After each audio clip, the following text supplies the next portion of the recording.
47 में अक्सर स्टूडियो जला दिए गए थे। इसीलिए जब शौकत हुसैन रिजवी यहाँ पर आए तो यहाँ हालात बहुत ख़राब थे। अब नूरजहाँ भी उनके साथ यहाँ पर आई तो उन जले हुए स्टूडियोज़ को दोबारा मेंटेन करना और फिर उसमें एक नए सिरे से काम का आगाज़ करना। बात यह है कि ये फ़न इसलिए आगे ना बढ़ सका कि इन लोगों ने ही इसको आगे बढ़ाया नहीं, इसकी तरबियत लोगों को नहीं दी, उन्होंने इसको अपनी फैमिली में रखा। सर, आप क्या समझते हैं कि तकसीम हिंदुस्तान आर्ट और लिटरेचर की भी तकसीम रहा है?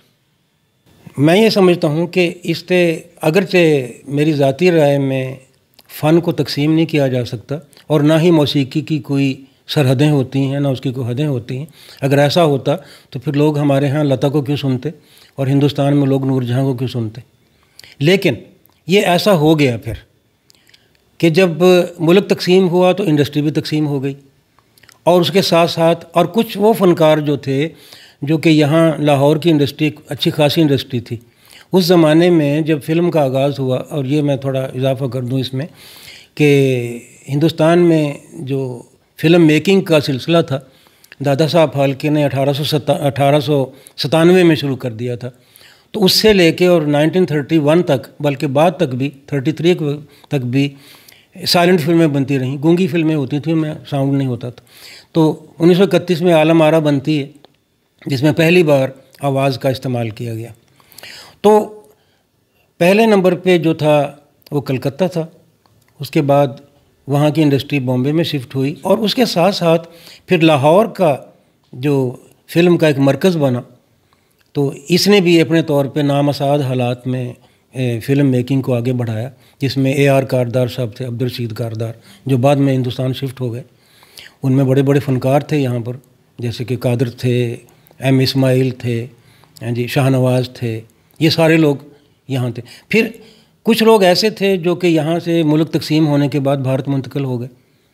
उनमें बड़े बड़े शायर थे जैसे कि राजेंद्र कृष्ण थे, सरसार शैलानी हो गए, प्राण जैसे अदाकार, और मौसीकार में जैसे पंडित गोविंद राम थे, श्याम सुंदर थे, विनोद थे। तो ये सारे लोग वो थे जो कि बाकायदा जिन्होंने लाहौर की इंडस्ट्री को अपने पाँव पे खड़ा किया। और इस तरह लाहौर जो था वो कलकत्ते और बॉम्बे की टक्कर के ऊपर फिल्म मेकिंग में आगे चला गया हुआ था। लेकिन वो लोग जब चले गए तो यहाँ पर नामसाद हालात की बिना पे एक तो स्टूडियो जल गए, 47 में अक्सर स्टूडियो जला दिए गए थे। इसीलिए जब शौकत हुसैन रिजवी यहाँ पर आए तो यहाँ हालात बहुत ख़राब थे। अब नूरजहाँ भी उनके साथ यहाँ पर आई तो उन जले हुए स्टूडियोज़ को दोबारा मेंटेन करना और फिर उसमें एक नए सिरे से काम का आगाज़ करना, इसमें देर तो लगी। और बाद में हमने उन्हीं ख़राब हालात बड़े बड़े अच्छे गीत और बड़े बड़े अच्छे मौसीकार पैदा हुए, जिनमें ख्वाजा खुर्शीद अनवर हैं, मास्टर इनायत हुसैन हैं, मास्टर अब्दुल्ला हैं और दीगर, फिर एक लिस्ट है लंबी।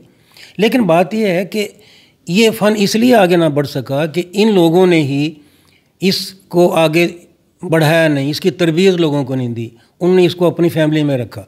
अब अगर हम ये देखें कि पाकिस्तान में जो फिल्मी मौसीकार हैं वो तकरीबन एक ही घराने से ताल्लुक़ रखते हैं जिनको रुबाबी कहते हैं।